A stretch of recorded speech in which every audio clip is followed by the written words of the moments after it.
Assalamualaikum warahmatullahi wabarakatuh. Waalaikumsalam warahmatullahi wabarakatuh. Anak, apa kabarnya hari ini? Baik. Alhamdulillah ya, semuanya sehat. Masih semangat belajar? Masih. Ibu teh semangatnya ya. Semangat siang.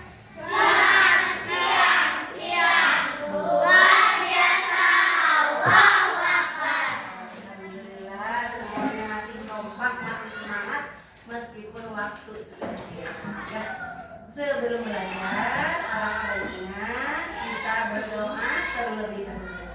Silakan kepada KM untuk memimpin berdoa. Berdoa mulai.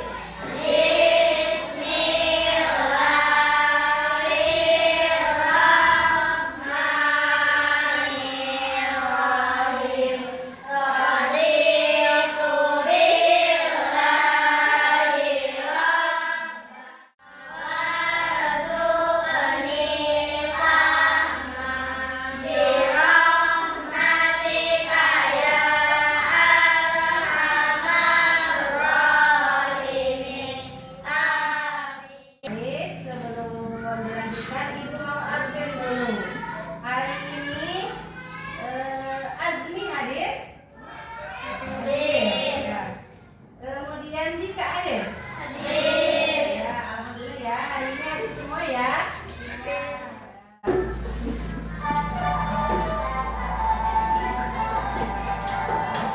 Indonesia tanah airku, tanah tumpah darahku. Di sana aku berdiri, jadi pandu hidupku. Indonesia kebangsaanku, bangsa dan tanah airku. Marilah kita berseru, Indonesia bersatu. Nah, anak-anak, Ibu sekarang mau membuat video ya.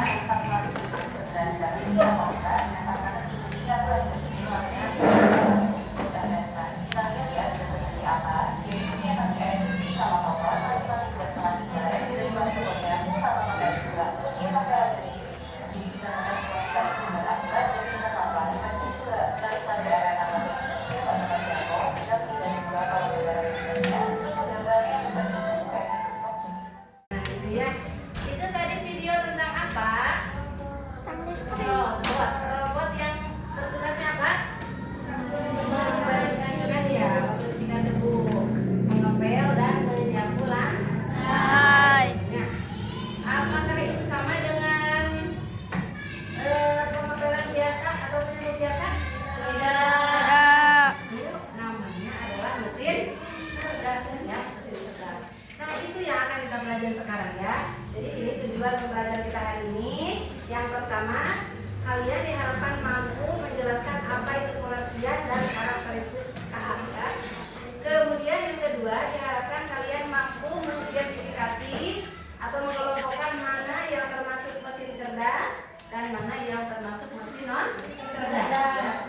Kemudian nanti kalian mampu menjelaskan cara kerja sederhana. Nanti kita akan bereksperimen menggunakan AI for Action ya. Kemudian kalian juga nanti bisa menemukan apa manfaat dari KA dan apa keterbatasan dari KA. Dan nanti kita akan belajar juga tentang etika dalam penggunaan KA. What is AI?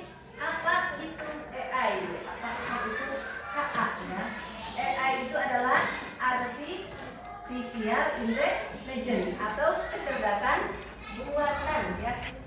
KA adalah program komputer yang meniru cara berpikir manusia. Jadi komputer bisa berpikir, bisa mengenali pola, kemudian membuat keputusan seperti layaknya manusia. Kemudian apa karakteristiknya? Mesin itu bisa belajar dari data, kemudian dari pengalaman dan bisa mengenali pola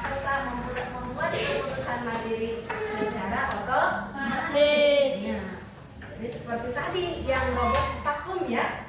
Nah, dia bisa mengenali mana debunya, kemudian mana kotoran yang lain, kemudian dia juga tadi kalau turun tangga dia bisa jatuh tidak?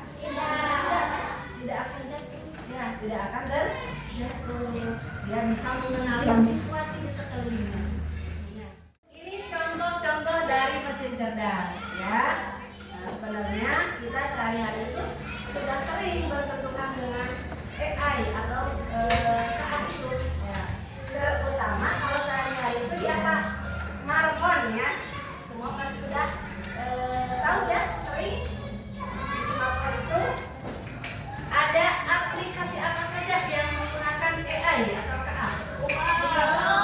Betul. Kalian bisa WhatsApp, apa lagi? Kemudian kalau mau ya punya kamera filter, kamera ada filternya? Itu menggunakan teknologi AI atau kecerdasan misalkan kalian bangun tidur masih kusut ya. Nah, kalau pakai filter bisa berubah dari cantik? Bisa. Muka-muka kayak mangkok kumis bisa? Itulah dari teknologi AI ya. Ini untuk ada 3 kelompok ya. Ini untuk kelompok 1 ya. Kelompok 1. Kemudian ini kelompok 2. Nah, untuk laki-laki karena lebih sedikit ya. 1 kelompoknya jadi kelompok 3 ya. Silahkan kalian sekarang berkumpul dengan kelompoknya masing-masing. Sudah ada kelompoknya masing-masing? Ya. Nah sekarang coba lihat dulu ke layar. Di sini ibu sudah punya perbandingan antara mesin cerdas dan mesin non cerdas ya. Bagaimana cara kerja mesin cerdas? Mesin cerdas itu bisa belajar dari pengalaman dan memperbaiki kinerjanya. Sedangkan mesin non cerdas hanya bekerja sesuai instruksi yang sudah diprogram. Ya, jadi berbeda ya antara mesin cerdas dan mesin non cerdas. Kemudian dari adaptasi juga berbeda. Kalau mesin cerdas bisa menyesuaikan diri dengan kondisi baru tanpa perlu diperintah ulangnya. Seperti tadinya, seperti tadi yang robot vakum, karena sudah diprogram, tidak perlu diprogram ulang. Kalau dia ketemu tangga, dia langsung bisa menyesuaikan diri. Ya. Beda dengan mesin non cerdas, harus diprogram ulang lagi, diperintah ulang lagi, tidak bisa menyesuaikan diri. Ya. Dalam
vakum ya. Dengan robot vakum, maka kita bisa membersihkan lantai itu dengan lebih bersih. Nah, dengan lebih bersih, dengan lebih cepat. Ya. Kemudian ketika robot menyelesaikan pekerjaannya, kita juga bisa menyelesaikan pekerjaan yang lain. Jadi sangat terbantu sekali, bukan? Ya. Robot, ya. Kemudian, nah ini manfaat KA yang lain nih untuk kita sebagai pelajar, membantu belajar. Ya. Misalkan untuk terjemahan. Nah, untuk terjemahan kita menggunakan Google Translate ya. Mau menggunakan bahasa Inggris, tinggal cari aja di aplikasi Google. Kita masukkan kata apa yang mau diterjemahkan, nanti akan keluar ya. Kemudian mau mencari informasi, maka silakan tambah Google ya namanya. Tambah Google, mau tanya apa saja, dia bisa menjawab ya. Apalagi manfaat KA, meningkatkan kenyamanan hidup. Ya, tentunya. Misalkan dari tadi dari robot vakum ya, kemudian dari aplikasi smartphone ini sangat banyak sekali kenyamanan yang bisa kita rasakan ya. Sekarang berbagai aplikasi sudah ada di smartphone. Mau belajar online sekarang tinggal klik ya. Mau menonton tak perlu ke bioskop, kita tinggal menonton di YouTube ya. Kita cukup hanya diam di rumah atau di kamar sudah nyaman ya. Mau apa saja ya. Itulah dari manfaat kecerdasan artifisial atau mesin cerdas. Nah, sekarang kita akan bereksperimen. Kita mau membersihkan laut ya. Tapi minta bantuan sama si AI, sama si robotnya. Robot itu kita ajari dulu. Nah, supaya dia bisa mengenali mana ikan dan mana sampah. Jadi kita tidak perlu capek-capek membersihkan laut, nanti minta tolong aja sama si robot ini bersihkan lautnya. Tapi kita harus mengajari dulu robotnya dengan cara memasukkan datanya. Kita ajari dulu ya, mana yang termasuk ikan dan mana yang termasuk sampah. Anak-anak silakan dilihat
Indonesia